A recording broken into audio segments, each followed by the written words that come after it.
우리들은 마가복음 12장의 말씀을 읽어가면서 요한 마가를 통하여 전해지는 예수님의 말씀에 관하여 생각을 해보고 있습니다. 예수님께서는 포도원의 농부의 비유와 그리고 이스라엘의 종교 지도자들과의 대화를 통해서 이 12장의 말씀을 우리들에게 전하고 있습니다. 특별히 우리가 12장 1절에서 12절의 말씀을 통하여 포도원의 농부들이 포도원의 소출을 주인에게 바치기를 원치 않아서 주인들의 종들과 아들을 죽이는 사건을 생각을 해보았습니다. 그리고 이 비유를 통하여 예수님께서는 죽임을 당하신다고 하는 이 사실을 이 이스라엘의 종교 지도자들에게 언급하고 계시고, 또한 하나님께서 구약 시대의 종들로 선지자들로 보낸 자들도 이 종교 지도자들과 하나님을 믿지 아니하는 자들에 의해서 죽임을 당하였다고 하는 사실 또한 생각을 해 보았습니다. 12장 13절에서 34절의 말씀을 통해서 이스라엘의 종교 지도자들과 예수님의 대화의 내용도 우리가 생각을 해 보았는데, 바리새파 사람들과 헤롯 당원의 사람들이 이 예수님께 나와서 정치적인 질문, 곧 세금과 관련돼서 예수님께 질문을 던졌을 때에 예수님의 대답은 인간이 가지고 있는 하나님의 형상, 곧 우리가 하나님의 형상을 가지고 있으므로 하나님의 말씀에 순종하고 그 뜻대로 살아가야 한다라고 하는 메시지를 종교 지도자들에게 말씀하고 계시다는 사실을 생각을 해보았습니다. 또한 부활을 믿지 못하고 있는 사두개인들에게 예수님께서 하시고 계신 말씀은 그들이 성경을 잘못 이해하고 있고 하나님의 능력을 제한하고 있다고 하는 사실입니다. 결과적으로 죽음은 하나님의 언약을 파기하지 못하고, 그리고 우리들의 죽음은 우리들의 영혼의 죽음을 의미하지 아니하고 영원한 하나님의 나라가 존재하고 있다는 사실을 우리에게 말씀을 하고 계십니다. 그러므로 예수님의 말씀을 통하여 우리는 영원한 생명을 바라보게 되어지고, 영원한 생명 가운데에서 하나님의 나라를 소망하며 살아가고 있다고 하면, 이 서기관이 예수님께 나와서 율법에 관하여 질문을 하였을 때에 예수님께서 하나님을 사랑하고 내 이웃을 내 몸과 같이 사랑하라 라고 하는 삶의 원칙을 말씀해 주셨을 때에 성도가 하나님의 백성으로서 이 땅을 살아가는 삶은 하나님을 예배하고 이웃을 내 몸과 같이 사랑하며 살아가는 삶이라는 것을 생각을 해 보았습니다. 12장 35절에서 44절까지의 말씀을 보면 이 또한 세 가지의 스토리가 이곳에 기록이 되어져 있습니다. 35절에서 37절의 말씀, 오늘 우리가 생각하고 있는 이 말씀 안에는 그리스도와 다윗의 자손의 관계에 대해서 말씀을 하고 계시고, 38절에서 40절의 말씀을 통해서는 서기관들의 외식하는 모습을 말씀하고 계십니다. 그리고 41절에서 44절의 말씀을 통해서는 가난한 과부의 헌금에 관하여 말씀을 하고 있습니다. 그러면 오늘 우리가 함께 생각을 하고 있는 35절에서 37절의 말씀을 통해서 예수님께서 말씀하고 계신 내용, 그리고 이 말씀을 통하여 종교 지도자들과 예수님을 따르는 그 많은 무리들에게 예수님께서 하시고자 하는 말씀이 무엇인가를 우리가 말씀을 통하여 생각을 해 보기를 원합니다. 오늘 말씀을 통해서 예수님께서는 그리스도와 다윗의 관계를 설명을 하고 계십니다. 그리고 이 말씀을 하고 계신 장소가 어디인가를 생각을 해보면 성전입니다. 성전이라고 하는 것이 유대인들의 회당과 다르게 사독계열의 대제사장들과 유대인들의 이 고위급 종교 지도자들이 머물고 있는 곳입니다. 또한 이 자리에 예수님을 따르고 있는 12 제자들, 그리고 예수님을 따르고 있는 그 수많은 무리들이 성전에 함께 모여서 예수님의 음성을 듣고 있다고 하는 사실을 우리는 본문을 통하여 깨닫게 되어집니다. 그리고 오늘 본문 말씀 35절의 말씀을 보면 이스라엘의 종교 지도자들이나 그 어떤 다른 인물들이 예수님께 나와서 질문하는 것이 아니라 예수님께서 스스로 질문을 하시고 그리고 대답을 하는 이러한 내용으로 오늘 본문 말씀이 기록이 되어져 있습니다. 그러면 예수님께서 그 많은 사람들 앞에서 어떻게 질문을 던지고 계십니까? 우리 다 함께 35절의 말씀을 한 목소리로 읽겠습니다. 예수께서 성전에서 가르치실새 대답하여 이르시되 어찌하여 서기관들이 그리스도를 다윗의 자손이라 하느냐. 우리들은 구약 성경의 말씀을 이해하고 있다고 하면 구약 성경 안에서 그리스도 곧 메시아와 다윗의 자손이 연결되어져 있다는 사실을 잘 알고 있습니다. 또한 우리가 공간복음을 읽어가면서 다윗의 자손 예수여라고 하는 이 표현을 통하여 다윗의 자손을 통하여 혈통적으로 그리스도 메시아가 나오신다고 하는 이러한 이 1세기 사람들의 생각을 잘 알고 있습니다. 그러면 구약 성경에서는 이 메시아에 관하여 어떻게 예언을 하고 있습니까? 그 수많은 메시아와 관련된 본문들 가운데에서 우리가 짧게 생각을 해보기를 원하는 것은 예레미야 선지자가 어떻게 말씀을 하고 있는지, 그리고 이사야 선지자가 어떻게 말씀하고 있는지 그 말씀을 통하여 생각을 해보기를 원합니다. 예레미야 선지자는 다윗으로부터 한 의로운 가지가 일어나겠다라고 말씀하고 계신데, 우리 다 함께 예레미야 23장 5절의 말씀을 읽겠습니다. 여호와의 말씀이라, 보라 때가 이르리니 내가 다윗에게 한 의로운 가지를 일으킬 것이라. 그가 왕이 되어 지혜롭게 다스리며 세상에서 정의와 공의를 행할 것이며. 예레미야 선지자가 언급을 하고 있는 이 메시아에 관련된 예언의 말씀을 보면 내가 다윗에게 한 의로운 가지를 일으키겠다라고 말씀을 하고 있습니다. 그리고 그 메시아의 사역을 우리가 생각을 해보면 정의와 공의로 표현이 되어졌다는 사실을 깨닫게 되어집니다. 이사야 선지자 또한 이와 유사한 말씀을 우리에게 하고 있는데, 이사야서 11장 1절의 말씀과 4절의 말씀을 우리가 한 목소리로 읽겠습니다. 이새의 줄기에서 한 싹이 나며 그 뿌리에서 한 가지가 나서 결실할 것이요. 4절 말씀입니다. 공의로 가난한 자를 심판하며 정직으로 세상의 겸손한 자를 판단할 것이며 그의 입에 막대기로 세상을 치며 그의 입술의 기운으로 악인을 죽일 것이며.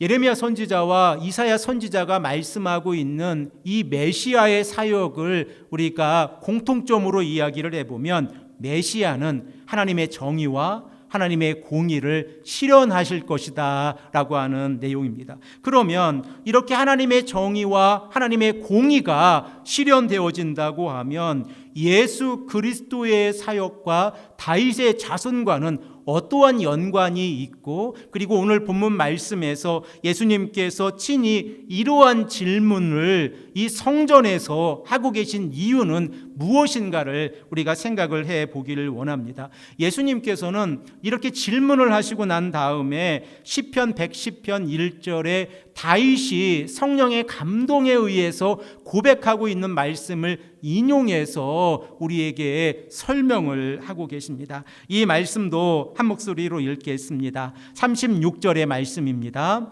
다윗이 성령에 감동되어 친히 말하되 주께서 내 주께 이르시되 내가 내 원수를 내 발 아래 둘 때까지 내 우편에 앉았으라 하셨도다 하였느니라. 본문 12장 36절의 말씀을 보면 예수님께서 시편 110편 1절의 말씀을 인용을 하시면서 다윗이 어떠한 상황 가운데에서 이 본문을 기록하고 있는지를 우리에게 말씀을 하고 있는데, 다윗이 자신이 가지고 있는 경험이나 그래 또는 자신의 간절함을 가지고 시편 110편을 기록하고 있는 것이 아니라 성령의 감동에 의해서 시편 110편의 말씀을 기록하고 있다는 사실을 우리가 깨닫게 되어집니다. 그런데 우리가 이 말씀 시편 110편 1절의 말씀을 이해하기가 조금 어렵게 다가오는 것은 이 다윗이 언급을 하고 있는 주라고 하는 이 표현과 또한 내 주라고 하는 표현의 그 대상이 누구인가라고 하는 것을 명확하게 이해하기가 조금 어렵기 때문에 그렇습니다.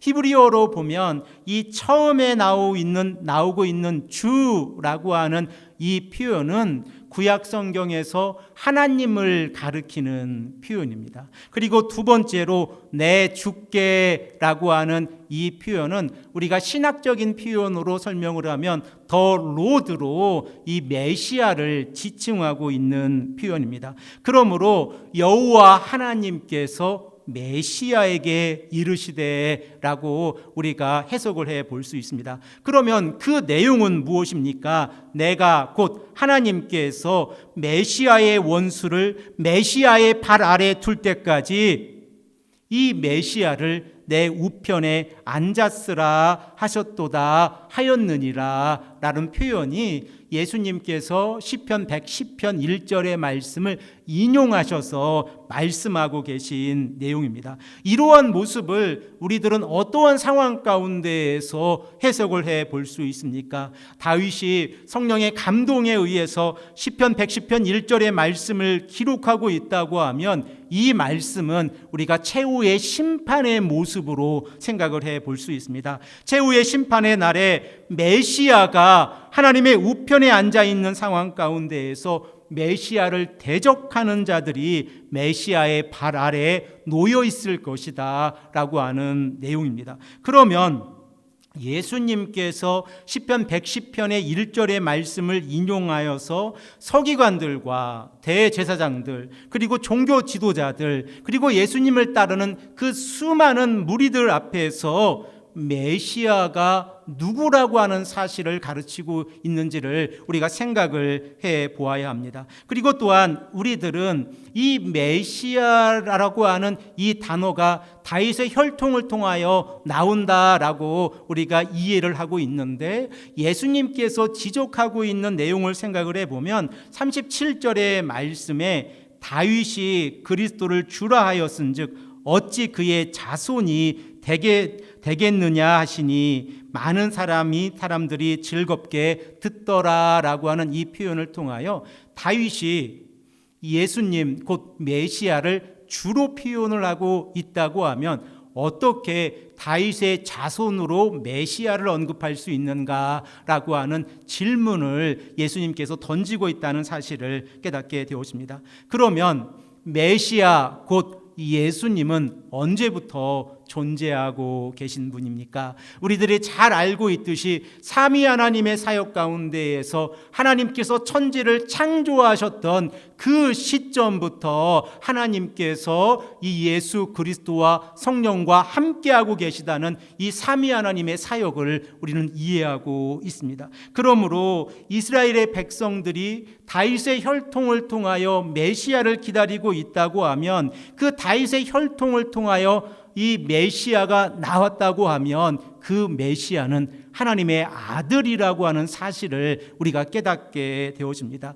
이러한 문맥으로 우리가 생각을 해보면 예수님께서 말씀을 하고 계신 이 다윗의 혈통 가운데에서 메시아 그리고 메시아가 하나님의 우편에 앉아 계신다고 하는 이 표현이 서기관들과 대제사장들에게 얼마나 불편한 표현인가를 생각해 볼 수 있습니다. 예수님께서 공회 앞에서 신문을 받으실 때에 대제사장이 예수님께 어떻게 질문을 하고 있습니까? 우리 다 함께 마가복음 14장 61절에서 62절의 말씀을 통하여 대제사장의 질문과 예수님의 답변을 생각해 보겠습니다. 침묵하고 아무 대답도 아니하시거늘 대제사장이 다시 물어 이르되 내가 찬송받을 이의 아들 그리스도냐? 예수께서 이르시되 내가 그니라. 인자가 권능자의 우편에 앉은 것과 하늘 구름을 타고 오는 것을 너희가 보리라 하시니. 이 말씀을 통하여 예수님께서 말씀하고 계신 내용이 무엇입니까? 찬송받을 이의 아들, 곧 하나님의 아들이 바로 예수 그리스도냐라고 하는 질문이 대제사장의 질문입니다. 그리고 예수님께서 바로 그가 나다, 에고라고 하는 이 표현을 통하여 내가 그니라라고 하는 이 말씀을 하고 계십니다. 그리고 또한 예수님께서 이 하나님의 권능 가운데에서 하나님의 우편에 앉아 계시고 구름 타고 오시는 모습을 우리에게 말씀을 하고 있습니다. 결과적으로 시편 110편 1절의 말씀을 통하여 우리들은 그리스도께서 하나님의 아들이라고 하는 사실을 깨닫게 되어지고, 그리고 그리스도께서 하나님의 아들이라고 하면 하나님의 능력이 예수 그리스도를 통하여 하나님의 정의와 하나님의 공의가 실현되어진다는 사실을 깨닫게 되어집니다. 그러면 하나님께서 원하시는 메시아의 사역 가운데에서 하나님의 정의와 하나님의 공의는 무엇입니까? 바로 복음은 예수 그리스도라고 하는 사실입니다. 이 복음은 예수 그리스도라고 하는 사실을 통하여 예수님께서 친히 우리에게 말씀하시고 우리로 하여금 하나님의 말씀을 믿고 나아가게 하는 이유는 예수 그리스도의 십자가의 복음을 통하여 우리가 죄 용서함을 받게 되어지고 예수 그리스도의 부활하심을 통하여 우리가 의롭게 되어짐으로 인하여 하나님의 나라에 들어가는 복을 얻게 되어진다고 하는 사실입니다. 그러므로 우리가 하나님 앞에서 신앙생활할 때에 가장 중요하게 생각을 해야 되는 하나님의 말씀이 있다고 하면 예수 그리스도가 우리의 구원자라고 하는 사실입니다. 그리고 이 예수 그리스도를 우리가 믿고 나아간다고 하면 우리로 하여금 하나님의 나라를 상속받게 되어진다는 사실입니다. 우리들은 신앙생활을 하면서 말씀을 통하여 은혜를 받았다라고 하는 이 표현을 생각했을 때에 우리들의 삶의 영역 가운데에서 하나님의 능력을 경험했다, 그리고 또는 기적을 경험했다, 또는 감동을 받았다라고 하는 표현으로 대체하는 경우가 많이 있습니다. 그러나 그보다 소중한 것은 하나님이 누구이시고 예수 그리스도가 누구이신가를 우리가 깨닫고 성령 안에서 살아가는 삶입니다. 우리로 하여금 복음은 예수 그리스도입니다 라고 하는 이 사실을 믿고 나아간다고 하면 예수 그리스도의 십자가의 보혈을 통하여 우리가 하나님의 나라에 들어갈 수 있고, 이로 인하여 우리는 영원한 소망 가운데에서 살아가게 되어진다는 것입니다. 우리가 사도행전 2장의 말씀을 통하여 사도 베드로와 이 120명의 성도들이 하나님께서 선물로 주신 성령을 경험하였을 때에 사도 베드로가 이 3,000명이 넘는 무리들 가운데에서 설교를 할 때 어떻게 설교를 하고 있는지를 잘 알고 있습니다. 특별히 사도행전 2장 34절에서 36절의 말씀을 보면 예수님께서 마가복음 12장 35절에서 37절에 말씀하고 있는 시편 110편 1절의 말씀을 인용해서 그리스도가 누구이신가를 우리에게 말씀을 하고 있습니다. 우리 다 함께 이 말씀도 한 목소리로 읽겠습니다. 사도행전 2장 34절에서 36절의 말씀입니다. 다윗은 하늘에 올라가지 못하였으나 친히 말하여 이르되 주께서 내 주에게 말씀하시기를 내가 내 원수로 내 발등상이 되게 하기까지 너는 내 우편에 앉아 있으라 하셨도다 하였으니 그런즉 이스라엘 온 집은 확실히 알지니 너희가 십자가에 못 박은 이 예수를 하나님이 주와 그리스도가 되게 하셨느니라 하니라. 아멘. 사도 베드로가 이 성령의 역사를 경험하고 난 다음에 강조하고 있는 내용이 무엇입니까? 너희들이 직접 예수 그리스도를 십자가에 못 박았는데 바로 그 십자가에 못 박히신 예수님께서 그리스도라고 하는 선포입니다. 우리는 쉴만한 물가교회를 개척하고 우리가 말씀을 증거하며 나아갈 때에 우리가 한 마음으로 고백하고 강조하고 있는 내용이 있습니다. 그 내용이 무엇입니까? 바로 복음은 예수 그리스도입니다 라고 하는 사실입니다. 그리고 이 복음은 모든 믿는 자에게 구원을 주시는 하나님의 능력이라고 하는 사실을 믿고 우리가 한자리에 모여서 예배하고 있고 그리고 우리가 하나님의 복음을 증거하고 있습니다. 이 복음이 헛되지 아니하다고 하면 우리들은 말씀을 증거해야 합니다. 또한 이 복음이 우리로 하여금 하나님의 나라를 바라보게 한다고 하면 우리들은 그 어떠한 상황 가운데에서도 하나님의 말씀을 굳건하게 붙잡고 그 말씀을 지키고 하나님께서 원하시는 삶이 어떠한 삶이고 우리가 어떻게 이 땅에서 올바르게 살아가는 것이 하나님을 즐겁게 하고 우리로 하여금 하나님의 자녀로 올바르게 살아가는 삶인가를 생각하게 합니다. 사랑하는 성도 여러분, 복음은 예수 그리스도이십니다. 이 단순한 명제가 우리에게 생명을 허락해 주십니다. 그리고 이 단순한 명제가 우리로 하여금 하나님의 나라를 바라보게 합니다. 비록 이 땅을 살아가면서 우리들에게 어려움이 있을 수도 있고 우리가 해결할 수 없는 문제가 우리들에게 다가올 때도 있습니다. 그러나 변하지 아니하는 것은 복음을 붙잡고 있는 하나님의 백성들을 하나님께서 구원해 주신다고 하는 사실입니다. 이 사실을 믿고 우리가 온전히 하나님을 예배하는 귀하고 복된 성도님들이 되시기를 간절히 축복합니다. 함께 기도드리겠습니다.